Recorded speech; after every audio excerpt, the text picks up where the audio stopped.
Martes de Enfoques y Adriana Malvido nos comparte algunas intimidades. Hoy es el Día Internacional del Jaguar. El depredador más grande de América está en peligro. Laura Barrera, amigos del auditorio, qué gusto saludarlos. Bienvenidos a Noticias 22. Hola, Laura Regis en la traducción de Lengua de Señas Mexicana, un programa con mucha información. ¿Y te parece bien, Laura, si empezamos con...? Bueno, empezamos, Rafa, con Guadalajara sin mayor escala. ¿Cómo ves? Vamos para allá.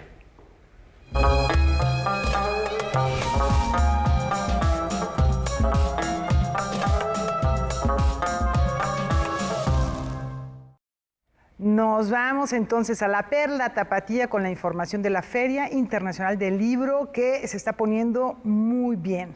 Allá está el equipo de Noticias 22. Y Karen Rivera, ¿cómo estás? Muy buenas noches. Platícanos cómo está el flujo de visitantes, cómo ha sido la afluencia este primer fin de semana, Karen. Muy buenas noches.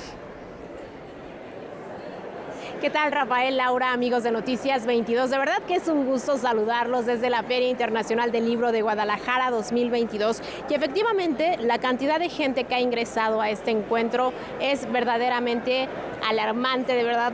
Nos da muchísimo gusto ver esta cantidad de gente después del 2021, que fue un poco más reducido, pero sin duda los stands, el pabellón de Chartres ya tienen grandes filas, largas filas, y esto puede ser un buen augurio para la feria en su edición 36. Vamos a comenzar con una entrevista que les prometimos el día de ayer al escritor rumano Mircea Cărtărescu. Él fue el ganador del Premio Phil de Literatura en Lenguas Romances, y él dice que el artista, en particular el poeta, siempre ha ido en contra de lo establecido en todas las épocas y en todas las sociedades. Vamos a escucharlo.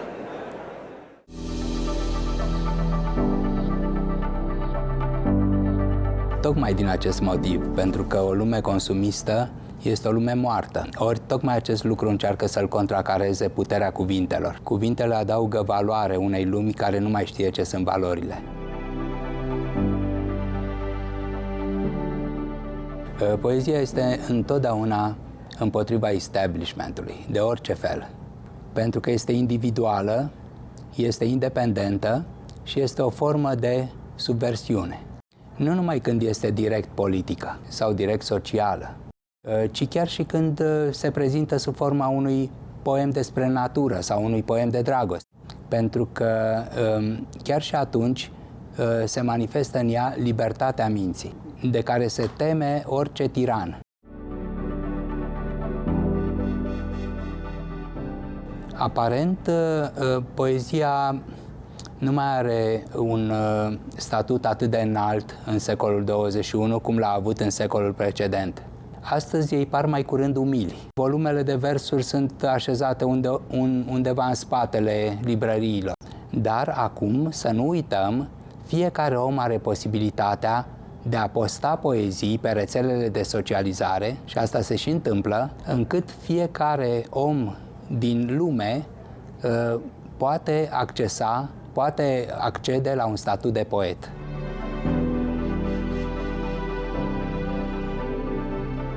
Editurile își păstrează încă un mare rol, ba chiar rolul lor a crescut foarte mult, nu numai în sensul pozitiv al cuvântului. Uneori marile edituri influențează piața cărții, nu în favoarea literaturii adevărate, ci în favoarea literaturii trash. Eu cred în editurile mici și mijlocii. Cred că ele sunt mai adevărate, mai corecte, produc o imagine mai veridică a ceea ce se întâmplă cu adevărat în literatură.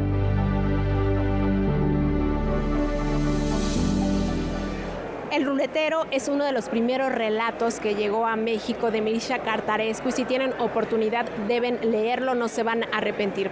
Ahora vamos a escuchar a Badur Al-Qasimi. Ella es una de las mujeres que ha luchado, que ha defendido los derechos de la mujer en la industria editorial y que también ha promovido el conocimiento de fronteras sin fronteras desde Sharjah.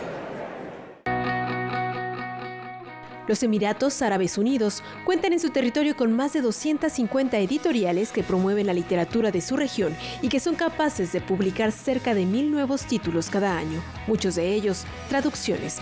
Uno de sus objetivos es alcanzar lo que llaman conocimiento sin frontera.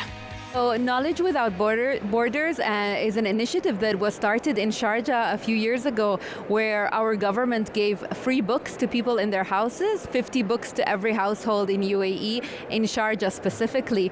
And it really helped create a culture of reading, a culture of literacy, and that's why we see a huge change in our culture of reading and growth in our publishing industry, specifically in Sharjah, but more general in the UAE. Badr al-Qasimi fue la primera mujer del mundo árabe en ser nombrada presidenta de la Asociación Internacional de Editores y la segunda a nivel mundial en ocupar este cargo. Hace 15 años decidió crear su editorial Kalimat Publishing, motivada por su hija de 4 años, a quien le aburrían los libros que tenía a su alcance. Le pregunto, ¿cómo alcanzar la equidad e igualdad de género en el mundo de las letras? See many women in the publishing industry doing amazing work. They're the editors, they're the designers, they're the writers, they're the illustrators. But when you look at leadership positions, there are very few women that get to the top of the decision-making ladder.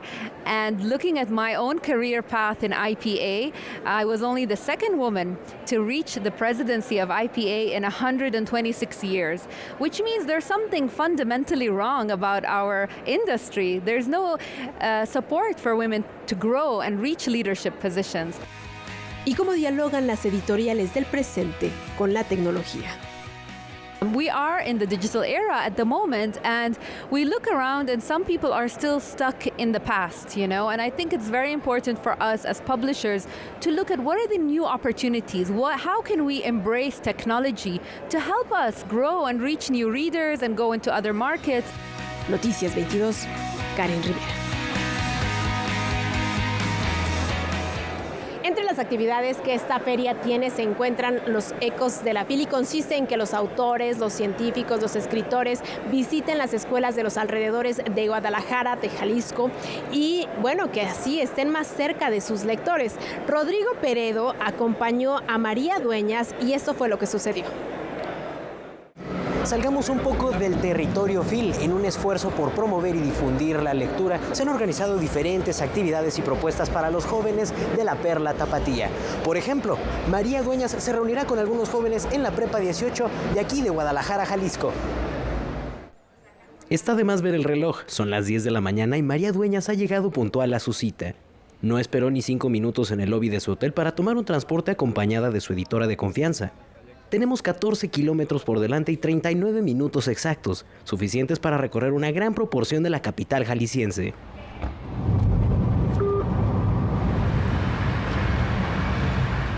La autora española arribó a la prepa número 18 de la UDG entre aplausos y sin saber que más de 200 estudiantes aguardaban para conocerla en el auditorio principal de la casa de estudios.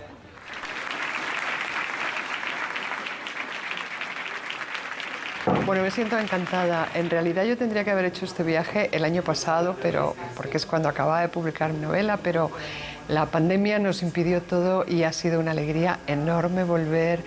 Además, ahora ya liberados de tapabocas, de distancia, estar otra vez en México, que es un país que adoro. Dueñas dijo estar agradecida por el encuentro y estaba lista para responder las inquietudes de sus lectores. No podía haber desorden ante tantos asistentes, así que le esperaban 6 sobres, cada uno con una pregunta distinta en su interior. ¿Por cuál empezar? Un pequeño dado tuvo que dictar la selección de la autora.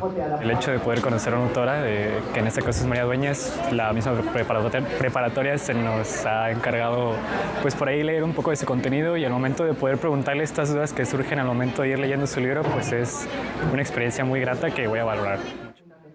Y esto no fue suficiente. Después de hablar acerca de sus vivencias, algunos relatos y las historias detrás de sus novelas, la ganadora del Premio de Honor del Festival Aragón Negro respondió una serie de preguntas libres. Muy bueno de parte de la organización de la FIL que nos hayan podido ceder este espacio. Ya mi maestro, el profesor Gilberto, ya nos había comentado anteriormente que íbamos a tener este espacio y posiblemente el miércoles tengamos otro con un escritor noruego. Alumnos y docentes celebraron con aplausos la visita de María Dueñas y no dejaron pasar la oportunidad para confesar su admiración y tomarse una foto. Pocos días antes, ella misma presentó Cira, su quinta novela y continuación de la aclamada novela El tiempo entre costuras. Al término de la charla, aprovechó la ocasión para firmar algunos ejemplares. Venir a toda América Latina y a México en concreto y encontrarnos con estas cantidades enormes de gente joven, de lectores jóvenes, vibrantes, entusiasmados, acercándose a nuestros libros, es una alegría enorme. Y así concluye este encuentro de los ecos de la FIL. Regresamos con mis compañeros a Expo Guadalajara.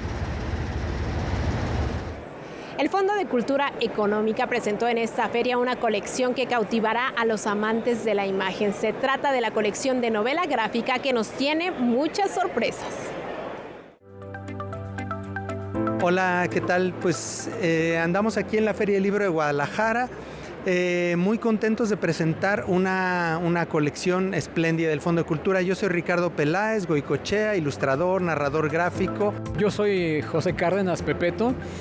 Y también, igual que Ricardo, vengo a la Feria del Libro a presentar una novela de mi autoría, pero también a participar del lanzamiento del Fondo de Cultura Económica de una serie de novelas gráficas que van a aportar mucho a la industria nacional de la narrativa gráfica, rescatando autores internacionales y autores mexicanos. Van a encontrar novelas gráficas que han tenido mucho éxito a nivel internacional, como lo es Hugo Pratt, cuyas historias están más que probadas y cuyos trabajos gráficos están también supravalorados.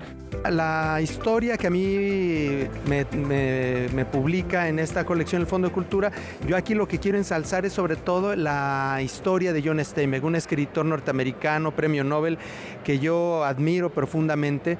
Y el tema en este caso de esta historieta es un tema que además me parece muy vigente, que es el rol del padre en la crianza de un hijo. En mi caso personal, yo traigo este año, bajo el Fondo de Cultura Económica, El lento andar de la araña, que es una novela cuyo primer origen se publicó en Francia. ¿Qué es lo importante de leer novela gráfica? Lo importante es que la vamos a leer en español. En español. ¿Por qué? Porque muchas de estas historias no estaban traducidas y ahora ya lo están. Lo que ocurre con la narrativa gráfica, con la historieta en particular, es que es un sistema de lectura muy sofisticado, si lo pensamos en términos hasta civilizatorios. Es posible que hoy el Fondo de Cultura rescate esos lectores porque no hemos dejado de soñar con los cómics, no hemos dejado de soñar con la literatura impresa en forma de texto e imagen.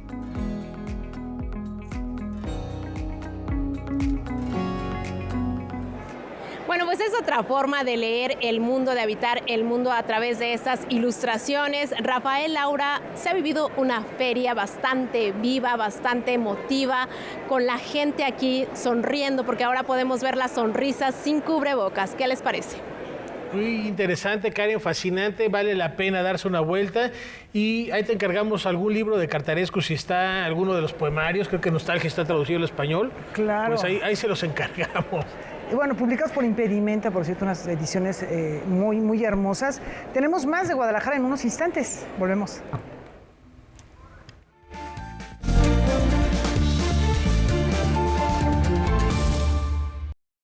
La Universidad del Ejército y Fuerza Aérea te ofrecen una beca integral para estudiar una de nuestras licenciaturas e ingenierías.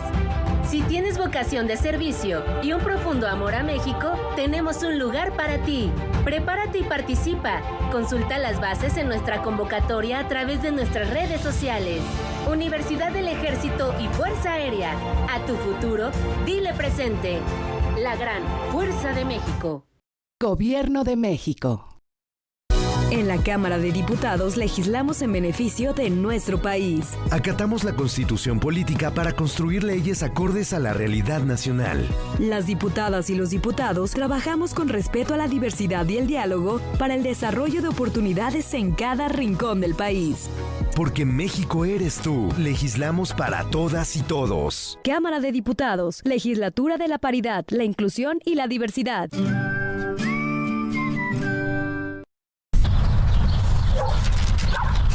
Mira, aquí está la compu para los niños y sí nos alcanza. No, el precio no incluye IVA. No nos alcanza. Otra vez iba a comprar algo. Y no podemos por el IVA. En el Partido del Trabajo impulsaremos el programa IVA 10 y lucharemos para reducir el IVA al 10% para que bajen los precios en todo lo que compras. El PT está de tu lado.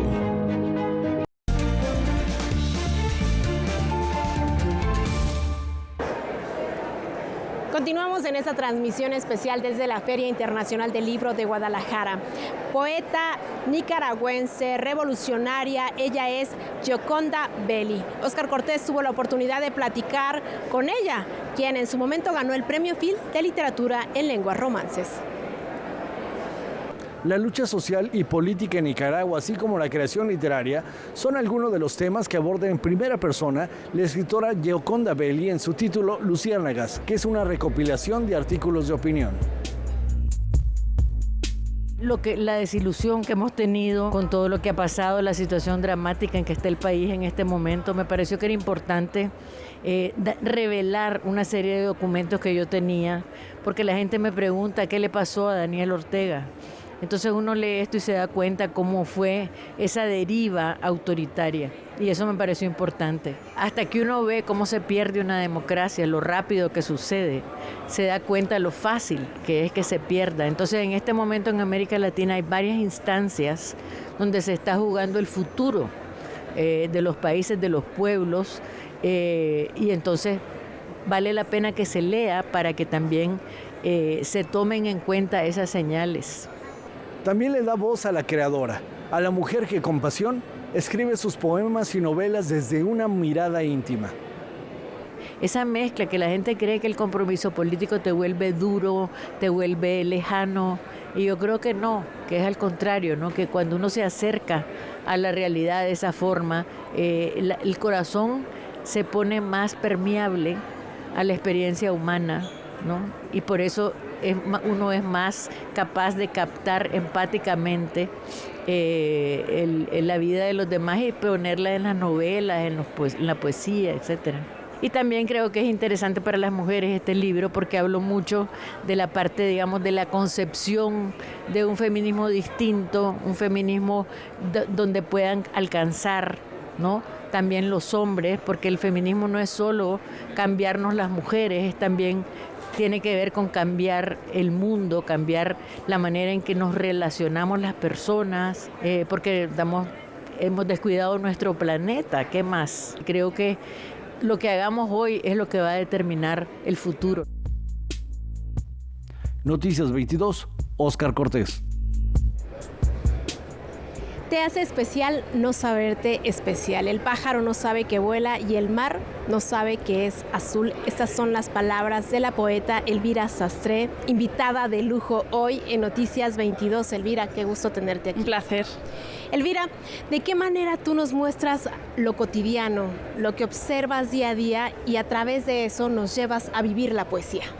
Yo es que creo y defiendo que la poesía es un género que es absoluto para todos, porque al final habla de las emociones son comunes a todas las personas y entonces es relativamente fácil sentirse identificado con un poema o con un libro que habla de algo de tu vida, porque creo que vas, digamos, predispuesta a que eso te explique un poco lo que te pasa por dentro. De alguna forma, la poesía te dice con palabras lo que nosotros no podemos decirlo abiertamente, ¿no? Ajá. O te libera de aquello que te ata. ¿Cómo la poesía funciona como un sinónimo de libertad? Y lo decía Mircea Cartarescu al inicio de esta feria. Yo creo que es un poco como el nudo que está hecho y de repente pues coges la lazada, ¿no? La quitas y el nudo se deshace y todo, digamos, que vuelve a su estado original. Para mí la poesía tiene un poco ese efecto, entras en un laberinto que no sabes muy bien cómo has llegado allí, no sabes muy bien cómo salir, pero de pronto pues o bien escribes o bien lees un verso que lo explica todo y de pronto lo entiendes y consigues salir de ahí. Presentas a Dios al frío. Sí. Y también hablas como de este duelo a través o a partir del amor. Háblanos un poquito de lo que inspiró a Dios al frío.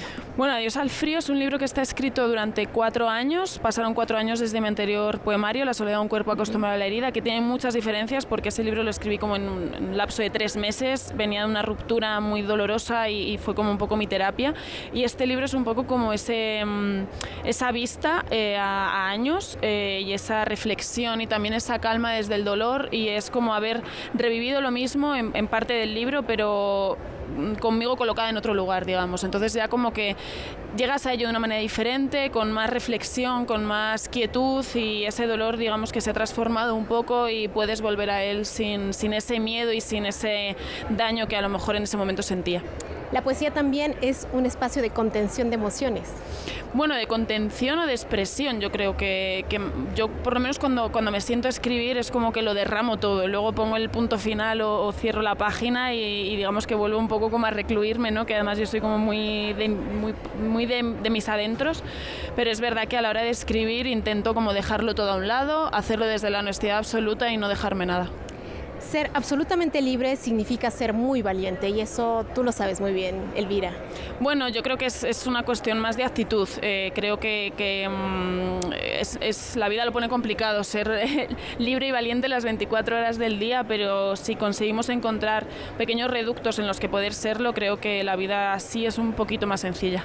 Si ustedes entran a Facebook y buscan Elvira Sastre, van a encontrar una página llena de fragmentos, de verdad llena de literatura, de poesía, de historias, de nostalgia, de alegría. Elvira, has hecho algo que le llaman la democratización de la literatura. ¿Cuál es el papel o cómo podemos utilizar de manera responsable a las redes sociales para difundir, para acercar a la gente a este tipo de literatura? Bueno, yo creo que para cualquier artista en cualquier disciplina, pero específicamente en literatura y sobre todo creo que en poesía es algo que permite, ¿no? Porque pueden ser versos más cortos o poemas más escuetos quizá en contenido, en cantidad. Las redes sociales son un gran aliado para difundirlo. Yo por mi experiencia y por los mensajes que recibo de la gente, creo que hemos conseguido los poetas que compartimos nuestro trabajo en redes sociales que llegue a gente que no la está buscando y creo que ese es el punto. Yo defiendo y estoy convencida de que la poesía le gusta a todo el mundo, lo que es que mucha gente que todavía no lo sabe. Entonces de pronto encuentran un verso, una frase, un poema, un conjunto de poemas que no estaban buscando, los encuentran en redes porque están navegando y de pronto pues como que conectan, ¿no? Y dicen esto qué es, esto me gusta, voy a explorar. Yo lo que animo también es que pues, los poetas se valgan de esas redes para compartir su contenido y que a la gente que le guste no se quede solamente en el que han descubierto por casualidad, si he sido yo, si ha sido cualquier otro, si he sido yo, que no se queden en mis libros solamente, sino que sigan buscando, que sigan explorando, que vayan a las librerías, que pregunten a los libreros y a las libreras por recomendaciones y que estoy convencida de que ya no van a salir de ahí. Muchísimas gracias, Elvira, qué gusto tenerte aquí con nosotros. Muchas gracias. Y nosotros pues vamos a seguir visitando mundos llenos de belleza con este homenaje que se le hizo a Elena Poniatowska. Para escribir una novela se necesita tomar distancia de la realidad y alejarse del periodismo, afirmó la escritora Elena Poniatowska durante el homenaje que se le rindió en el Salón Juan Rulfo, en el que estuvo acompañada de Rosa Montero, con motivo de la publicación El amante polaco. Entonces yo creo que finalmente sí se necesita para hacer una novela manos completamente limpias de todo, limpias de periodismo.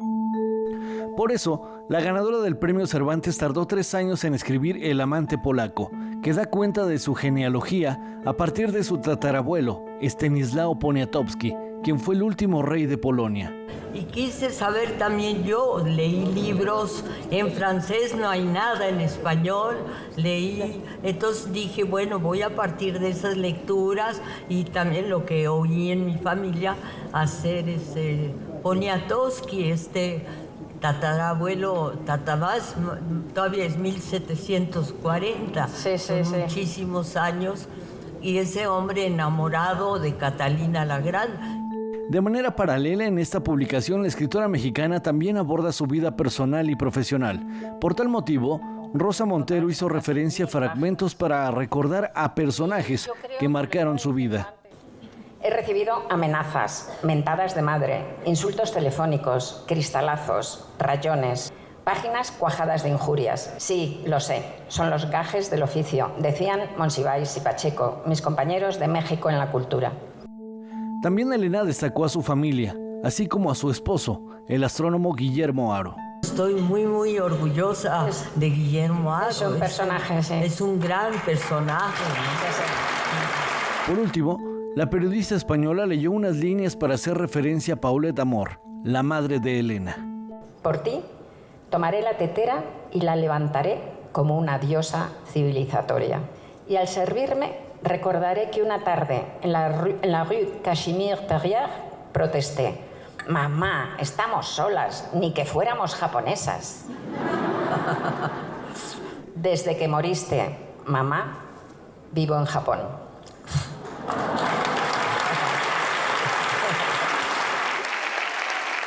Conmovida hasta las lágrimas, la escritora mexicana se despidió del público lanzando besos y agradeciendo el cariño que ha recibido a lo largo de su vida.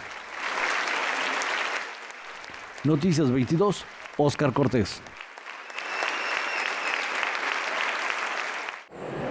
Hemos llegado al final de este bloque desde la Feria Internacional del Libro de Guadalajara, pero mañana la invitación es a que vean Noticias 22, porque imagínense, una entrevista con Leonardo Padura, una entrevista con Rosa Montero, el homenaje, por supuesto, a Carlos Fuentes y más información.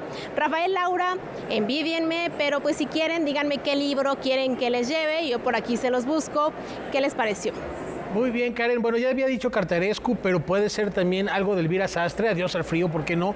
Y empezar a adentrarnos a su poesía. Y una taza como la que tienes ahí te encargo. Bueno, también. Es para Rafa. Y yo ya había dicho Cartarescu, me mantengo en esto y entonces pido Nostalgia y Solenoide. ¿Qué tal, Ah, bueno, está padrísimo. Nos vemos mañana, Karen. Muchas gracias a todo el equipo de Noticias 22 cubriendo la FIL de Guadalajara. Pero bueno, ya es un compromiso, Está hecho al aire. O sea, al aire. No hay de que no. Regresando, veremos qué nos tocó. Aquí tenemos la taza y todo. Ya está la carta hecha. ¿Una recomendación tenemos, Rafa? Por supuesto, ¿llegó acaso el fin del uso de dinero en efectivo? Esta es la incógnita sobre la mesa de Debate 22. Gaby Tlaseca habla con el experto en tecnología Javier Matuc sobre las e-wallets o carteras digitales. No se lo pierdan al término de este espacio informativo. Por lo pronto vamos a una muy breve pausa.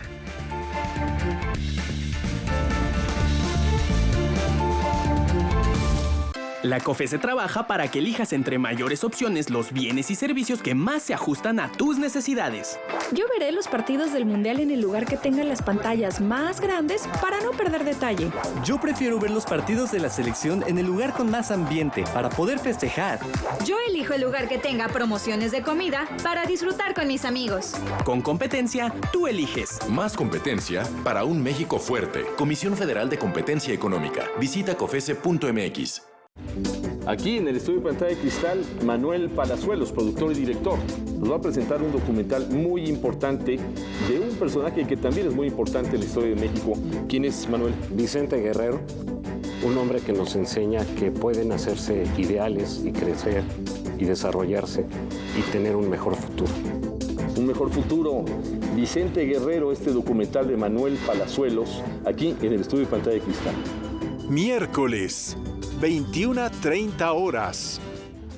Ya llegó la nueva temporada de Me Canso Ganso. El único programa de la televisión mexicana donde la palabra canta y el pensamiento vuela. Jueves, 21:30 horas. Zona D presenta Diversos Somos. Gays. Yo creo que casarme con él significa más que nada la protección de la familia, ¿no? Bisexuales. Simplemente pensar que gay, homosexual es una ofensa, que lo usen como ofensa, de repente sí te cala. Lesbianas. Desde el kinder tenía cierta atracción por algunas compañeras, por algunas maestras. Transexuales. Siento un hombre, pero pues debo estar enfermo, debo estar loco. Mejor intento ser la mejor mujer que pueda ser. Sábado, 22:40 horas.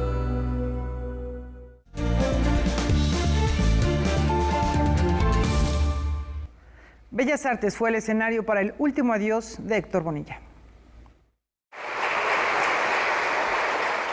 Pasaban las 5 de la tarde cuando la familia de Héctor Bonilla llegó al Palacio de Bellas Artes. En el vestíbulo fueron colocadas las cenizas de los restos del protagonista de Rojo Amanecer y María de mi Corazón. Héctor Bonilla fue mucho más que un gran actor. Fue un líder natural, profesional, intachable, que pasaba de la teoría a la acción sin dudarlo. Amigo solidario, generoso, preocupado siempre por el prójimo.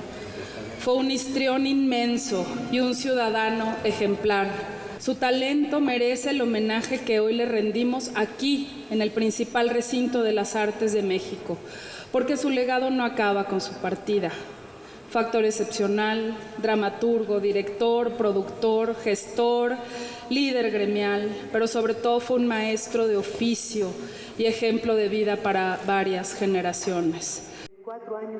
Al tomar la palabra, su familia hizo un recuento de su vida, obra, pero también de algunas anécdotas que vivió Héctor Bonilla, como el que gustaba de la buena comida, del tequila, de las reuniones con los amigos y sus proyectos teatrales, siempre al lado de Sofía Álvarez. Durante 4 años y 4 días pensaba con terror en que este día llegaría irremediablemente. Y hoy estoy aquí, arropada por amigos entrañables, nuestros hijos, nuestros nietos. Héctor en alguna parte me estará diciendo: Sofi, te toca, ¿estamos o no estamos? A Héctor Bonilla le sobreviven Leonor, Sergio y Fernando, sus hijos, así como Sofía Álvarez, su viuda. Al homenaje acudieron, entre otros, Damián Alcázar, Evangelina Martínez, Arcelia Ramírez y los miembros de la Compañía Nacional de Teatro, así como su público que uno a uno fueron pasando para despedirse, mientras el mariachi se escuchaba en el Palacio de Bellas Artes. Gracias por todo, querido Héctor. Te esperan tus amigos del alma, tu amada madre, Jorge, el Charro, Roberto, tu amado Pato, el Gordo. Y la vida, si dura 5 años, 20, 120, se va muy rápido de todas maneras. Y yo siempre he creído que nos vamos a encontrar pronto en una gran fiesta. Noticias 22, Alberto Aranda. En el marco de los 16 días de activismo contra la violencia de género en Zona Violeta, Kimberly Armengol nos comparte esta reflexión sobre el consentimiento.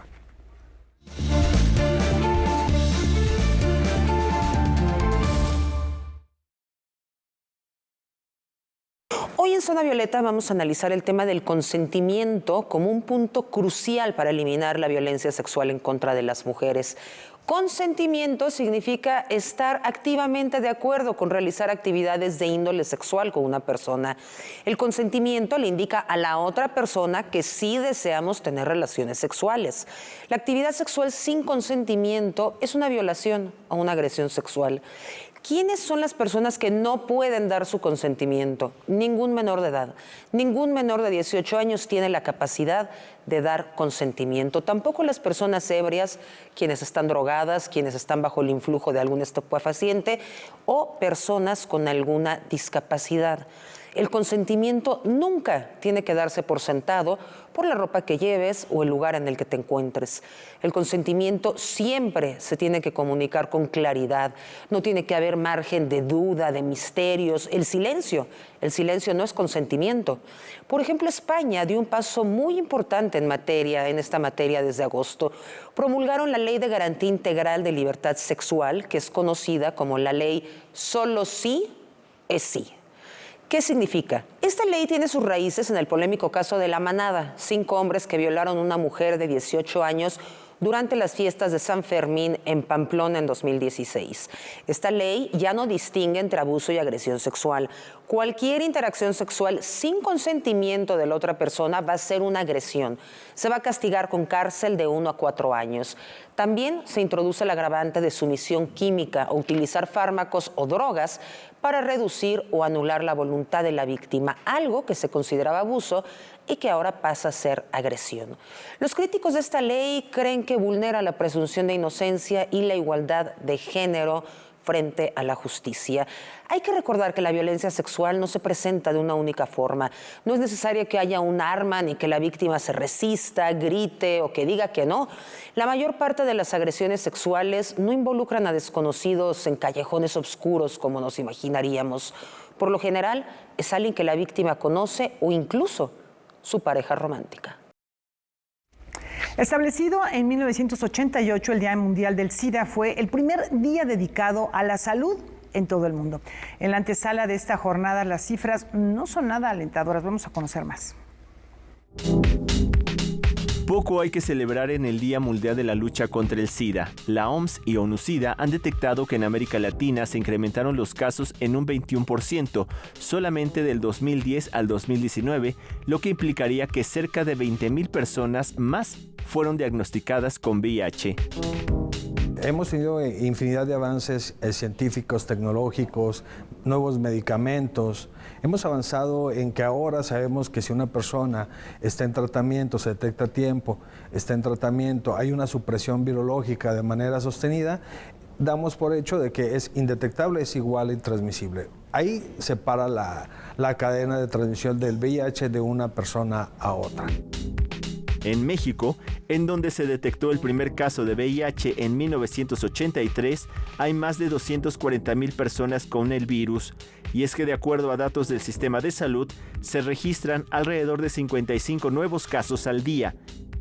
Por este motivo, es que en nuestro país solamente en el 2021, 14,900 hombres, 3,100 mujeres, 550 niños, niñas y adolescentes menores de 15 años adquirieron el virus.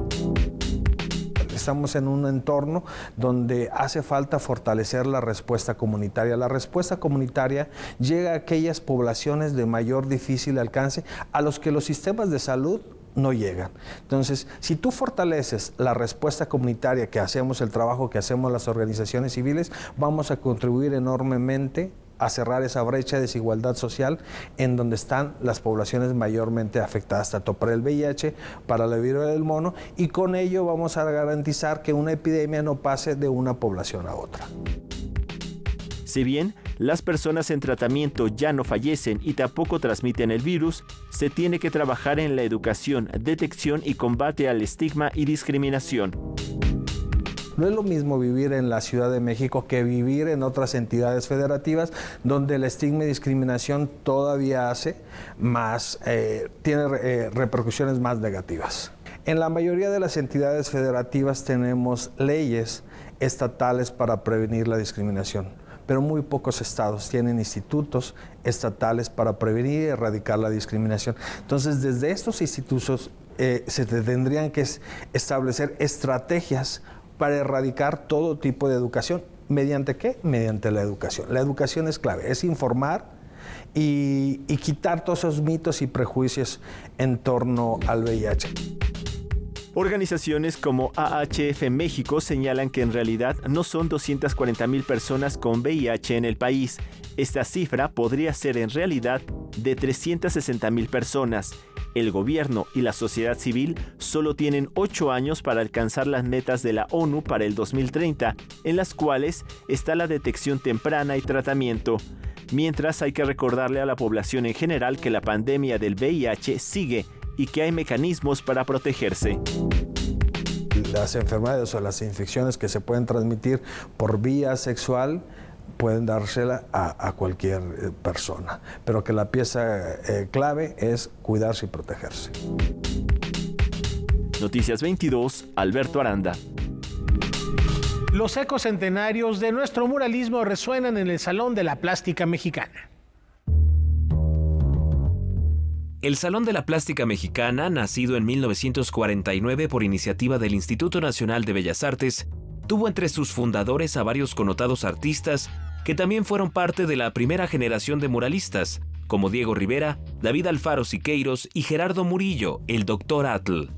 Teniendo en cuenta este antecedente, era impensable que la institución dejara pasar inadvertida la conmemoración por el centenario del muralismo mexicano. En colaboración con el Centro Nacional de Investigación, Documentación e Información de las Artes Plásticas, organiza un coloquio que busca ofrecer un espacio de reflexión y análisis sobre el legado muralista de tiempos pretéritos y presentes. Hay como una discusión si inicia en el 21, en el 22 y en qué momento en realidad es muralismo como un ismo, como un movimiento, porque no nada más es crear grandes obras, sino responden a toda una ideología posrevolucionaria, a todo un movimiento de búsqueda de nuestra identidad. El coloquio a 100 años del muralismo mexicano inició hoy y continuará mañana en el 5º piso de la nave Cultura del Adulto Mayor, un nuevo espacio cultural ubicado en el número 2492 de la calzada de Tlalpan en la colonia Avante. El día de mañana nuevamente tendremos otras 5 ponencias con especialistas, mesas de diálogo con artistas que producen actualmente su obra. Durante el encuentro académico abierto a todo público, se abordarán asuntos como la continuidad del muralismo y sus posibilidades como arte colectivo y comunitario. Esa revisión también se va a hacer, cómo se rescatan nuestras técnicas, las técnicas que utilizaron antiguamente y los aportes que cada artista durante todo este periodo han tenido hasta el momento actual, porque el muralismo de alguna manera continúa. La segunda y última jornada del coloquio a 100 años del muralismo mexicano tendrá lugar mañana a partir de las 10 a.m. y concluirá pasadas las 3 de la tarde. Para Noticias 22, César H. Meléndez. Recuerdan que les platicamos hace unos días del Festival Internacional de Cine con Medios Alternativos. Bueno, concluyó el día 26 y ahora tendremos la oportunidad de disfrutarlo por la pantalla de Canal 22 a partir de este miércoles 30 de noviembre hasta el 2 de diciembre a las 22:40 horas por medio de la barra o a través de la barra de Cinema 22. Este año el festival estuvo dedicado a la inteligencia artificial, ahí estamos viendo algunas imágenes, así que bueno, pues hay una programación sumamente interesante, hay cortometrajes, por ejemplo, y también largometrajes. Vamos a disfrutarlo por medio de nuestra pantalla y con esta recomendación nos vamos a la pausa.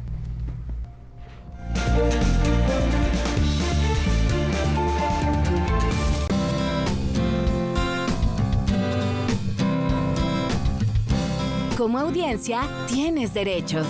Debes conocerlos para poder ejercerlos y ser parte de los televidentes críticos y participativos. Es muy importante que sepas que los programas deben incluir al principio y a la mitad de su transmisión un mensaje que indique si son aptos para ser vistos por la infancia o no. Un programa puede contener temas para adultos, pero puede ser adecuado para ser visto por adolescentes. Entonces, aparecerá la clasificación B15 y podrá transmitirse a partir de las 9 de la noche. Ningún programa clasificado solamente para adultos debe ser exhibido antes de las 9 de la noche. Para más información, consulta la página de defensoría.canal22.org.mx.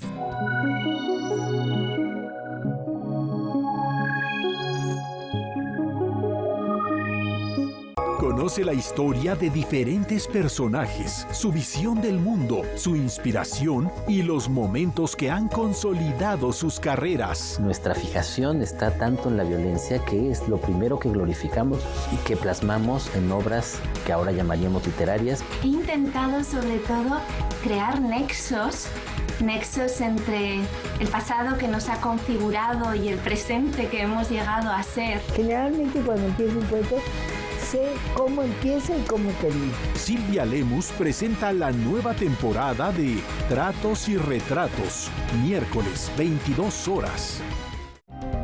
Hoy en la mesa de martes de Debate 22, Javier Matuk. Vamos a hablar de carteras digitales. ¿E-wallets sirven? ¿Son más seguras que traer el efectivo? Javier, ¿cómo estás? Muy bien, Gaby, muchas gracias. Yo creo que el efectivo va a desaparecer en el futuro, no ahorita. Futuro cercano, ¿no? De eso platicamos con Javier Matuk, 9 de la noche, Canal 22. Hoy, 21 horas.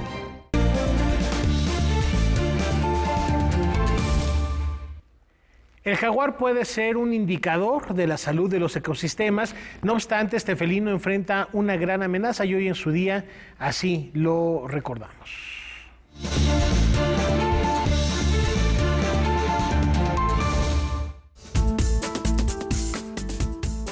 Este 29 de noviembre celebramos el Día Internacional del Jaguar, el felino más grande del continente americano. Paralelamente destacamos el trabajo del fotógrafo mexicano Alejandro Prieto, quien a lo largo de 2 años se dedicó a retratar a este escurridizo, solitario y majestuoso animal. Creo que el jaguar es uno de los animales más representativos de nuestro país y es un animal súper importante para el bienestar y para mantener un equilibrio dentro de los ecosistemas. Entonces, y también es un animal que está en peligro de extinción. En las últimas 2 décadas, su población se ha visto drásticamente reducida por la fragmentación de su hábitat, la caza ilegal, la reducción de presas y su contacto con ganaderos que los matan para proteger a sus reses. Y si a esto le sumas que son animales muy susceptibles a la presencia del ser humano, muy elusivos, es prácticamente imposible verlos. Yo utilicé para poder fotografiarlos cámaras trampa, es decir, son cámaras digitales que coloqué en los diferentes lugares donde yo sabía y veía que había rastros de ellos. Con menos de 3.500 ejemplares en estado salvaje, se considera una especie en peligro crítico de extinción en muchos países, incluido México. Hay personas que yo conocí que tienen toda su vida viviendo en sitios donde viven los jaguares y nunca han tenido la oportunidad de ver uno. Obviamente sí visualizan sus huellas, sus rastros, todo lo que saben que están ahí, pero verlos físicamente es muy, muy complicado. Existen proyectos como Santuario Jaguar, que cumple con la función de acoger a jaguares en situación de peligro. Los rehabilitan y les brindan un espacio con las mejores condiciones para su desarrollo. Aunque su labor es muy valiosa, sigue siendo insuficiente. Noticias 22, Julio López. Bueno, hay un animal además simbólico en las culturas precolombinas de nuestro país. Indiscutiblemente hay que cuidar guerrero jaguar. A los seres con los que compartimos este planeta Tierra. No es de los seres humanos, también es tanto de ellos y tanto derecho tienen ellos como nosotros. Vamos a ir a enfoques, ya lo anticipamos al inicio de este espacio informativo. Adriana Malvido, periodista, escritora, se metió a la intimidad de personajes célebres y platicó al respecto con Laura Barrera.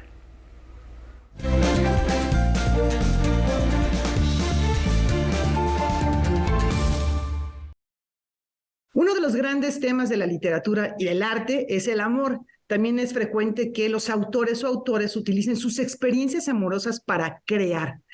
Lo que es un tanto raro, inusual, es que hablen en primera persona de su vida amorosa fuera de la ficción, fuera de una novela, fuera de una pintura o de un ensayo. Intimidades es un libro que reúne una decena de relatos en torno a figuras clave de la cultura mexicana. Nos comunicamos con Adriana Malvido, autora de esta publicación. Adriana, ¿cómo estás? Gracias por tu tiempo. Laura, pues muy contenta de platicar contigo y muy contenta porque finalmente se publica Intimidades en una edición que nos tiene muy contentas, a Krista Kauri y a mí. Una extraordinaria edición con una impresión de primera calidad, porque es importante y hablaremos que además contiene fotografías y bueno, para ello se requiere un cuidado aún más especial. ¿Cómo convenciste a las parejas de participar? Mira, nosotras mismas nos sorprendíamos de que nos dejaran entrar a sus casas o a sus talleres, y no solo eso, sino de penetrar en su intimidad de esa manera, porque a la mayoría los conocíamos, Laura, ¿no? Pero en entrevistas, pues muy para el periódico, sobre su obra, no sobre el tema de la pareja y la energía creativa y cómo funciona. Y nos dimos cuenta que les agradaba hablar de esto y luego sucedían cosas muy interesantes en la entrevista, ¿no? Porque se daba el diálogo entre ellos también. Y ellos mismos se decían cosas que quizás no se habían dicho. Entonces, fue todo muy asombroso. Adriana, sí. ¿Y de qué manera se fueron decantando estas 10 historias? Entiendo que provienen de un conjunto mayor de relatos, de entrevistas que tenías. Sí, mira, Laura, hay que decirlo, hay que contarlo. La idea de este proyecto es Krista Kauri, la fotógrafa, la gran fotógrafa de las artes escénicas y del periodismo en general. A ella se le ocurrió hace mucho tiempo, hace más de 10 años, me lo propuso, me encantó, pero yo estaba en otros libros, en otros proyectos, y entonces como es un proyecto nuestro, que no había un compromiso con nadie más, lo hicimos en este tiempo, hicimos 40 entrevistas.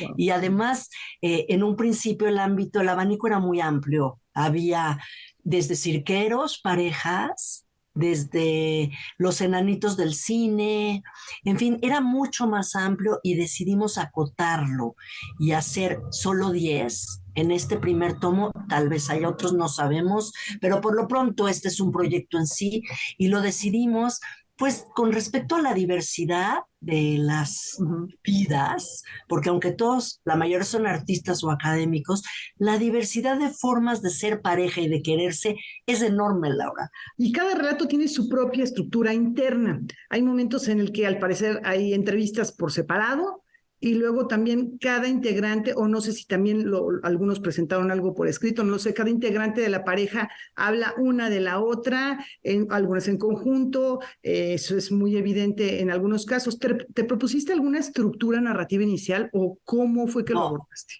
Lo que sí hicimos entre Cristi y yo fue un cuestionario general, ¿no? Donde preguntábamos qué los hizo compartir la vida, decidir compartir la vida, cuáles son los momentos difíciles, cuáles son los momentos en que surge la energía creativa entre ustedes, cómo se viven los oficios, cuáles son los retos y dificultades también, y qué los ha mantenido juntos, ¿no? Hicimos un cuestionario, pero tú sabes de esto, a la mera hora surgen otras preguntas. Ellos decidían si querían juntos o separados. Entonces, fue muy interesante porque en el caso, por ejemplo, de Cauduro y Carla Hernández prefirieron separados. Ellos ya estaban divorciados, pero seguían pintando juntos. Seguían en el proyecto común de la pintura, que es fascinante eso. Ya no viven juntos, pero no pueden dejar de crear juntos. Incluso van a terapia para hacerlo. Y otros, ¿no? Que tienen oficios distintos. Entonces, lo que cada entrevista tuvo una experiencia distinta. Y sucedían muchas sorpresas, ¿no? Con Arturo García Bustos y Rina Lazo, grandes pintores, íconos del muralismo mexicano, uno alumno de Frida, la otra de Diego Rivera, cuentan toda esa época. Y de pronto te das cuenta que en un episodio, el del 68, los dos tienen un recuerdo distinto de cómo sucedió cuando encarcelaron a Rina, por ejemplo. Y entonces ahí se dan cuenta y empiezan como, no, fue así. Oye, no, yo sé que fue así. Entonces es muy interesante. Y también su ámbito, ¿no? Ellos vivían en Casa de la Malinche, por ejemplo, ¿no? Entonces esta carga histórica y la de Bárbara Jacobs y Vicente Rojo en el patio del taller de Vicente Rojo, que también le da una atmósfera. Nos importaba mucho eso. Alberto Ruiz Sánchez y Margarita de Orellana, pues tenía que ser en Artes de México, que es el proyecto donde están juntos, ¿no? Entonces ya a partir de cada entrevista me di cuenta que todas requerían distintas narrativas, ¿no? Liliana Felipe y Jesús Rodríguez es un monólogo de Jesús, pero ahí está la presencia de Liliana, todo el tiempo física y la carga de la presencia de Liliana era muy fuerte, ¿no? Además, los textos están acompañados con fotografías de Christa Cowry, no sé si tomadas ex profeso para el libro o ya las tenía ella, específicamente fueron para el libro. No, ella fue a todas las entrevistas, iba con su Hasselblad, ella para ver su gran cámara. Y Christa, eso, qué bueno que la mencionas, porque tiene mucho mérito tener una presencia con la cámara sin que sea muy invasiva, respetándolos. Tiene un modo de abordar a la gente que, bueno, que son 50 años de profesión, ¿no? Y entrevistando bailarines, retratando bailarines en el momento importante. Entonces, creo que ellos se sentían cómodos con la cámara y con la grabadora. Y luego de repente había veces que se les olvidaba que estábamos grabando, ¿no? Arturo Ripstein y Pasalicia García Diego. Que además trabajan, ellos son una mancuerna, no te imaginas el cine de Ripstein sin los guiones de ella, ¿no? De Pasalicia. Y entonces, claro, te cuentan las dificultades para hacer cine en México, por ejemplo, cómo sufren juntos para conseguir los patrocinios. Imagínate, es Ripstein. Y te cuenta la angustia que es conseguir un patrocinio y cómo lo viven juntos, cómo viven juntos la entrega de los Arieles, cómo gozan y sufren al mismo tiempo de la mano, ¿no? Adriana, siempre finalizo esta entrevista con 3 preguntas de respuesta inmediata. Lo primero que te venga a la mente, y van a ser en torno al amor en esta ocasión. A ver, la primera sería, ¿a qué edad te enamoraste por primera vez? A los 11 años. Bueno, una estrella cinematográfica o quizá de la música de la que te hayas enamorado, es un amor platónico que tuviste. Bueno, tengo 2. Uno es Paul Newman, definitivamente en el cine, y uno vive, es Bruce Springsteen. ¡Wow! Estoy perdidamente enamorada. Sí, yo también coincido por ahí. Y finalmente, una pareja de enamorados, algún amor, alguna historia de amor que te atraiga en la literatura. Pues mira, hay muchísimos, pero hay algo que me atrae, no sé si es literatura o vida real, y que ahorita me interesa mucho indagar más, que es Camille Claudel, Claudel y Rodin, porque creo que es algo emblemático de lo que ha sucedido a lo largo de muchos años en la historia. Sí, un relato muy interesante. Adriana Malvido, muchísimas gracias por esta conversación. Gracias a ti, Laura. Bueno, una manera de acercarnos de un aspecto más humano y romántico a personajes con los que estamos muy familiarizados, Laura. Efectivamente, por ejemplo, pensar en Rina Lazo y Arturo García Bustos hablando de su relación amorosa, de Ángeles Mastretta y Héctor Aguilar Camín, pues uno no imaginaría que esas figuras van a hablar tan abiertamente de su relación. Ahí está. Pero bueno, pues. ahí está. Es un libro, la verdad, muy bello, muy divertido y pues un buen obsequio, yo creo también. Un buen obsequio. Nos vamos hoy celebrando 225 años del natalicio del gran Gaetano Donizetti, el arquetipo del romanticismo, uno de los grandes promotores de la música belcantista. Predominó en el escenario operístico prácticamente todo el siglo XIX y hoy lo recordamos a este hombre que compuso más de 75 óperas, entre ellas Lucia de Lammermoor, Elixir de Amor, y ya nos tenemos La que hija del regimiento. Otro día les platicamos de Donizetti. Escúchenlo, gracias.